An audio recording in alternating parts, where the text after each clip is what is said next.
Hej mormor. Ja, her er den så. Den nye skulptur, der er blevet opført i Næstved Midtby. Hun hedder Slattenpatten. Så sjovt som det lyder. Og der er rigtig mange, som synes, den er uendelig grim. Og vi har først det aktiveringssted her, vi har diskuteret det en hel del.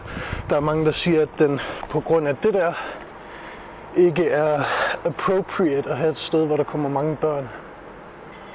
Men det synes jeg er jo noget fis. Jeg synes faktisk, den er meget pæn. Så har jeg lige en lidt mere detaljeret kig på den anden side igen.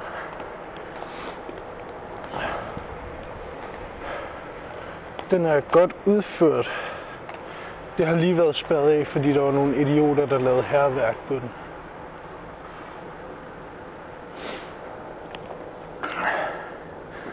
Ja, men jeg vil sådan set bare lige høre, jeg smutter igen. Hej hej.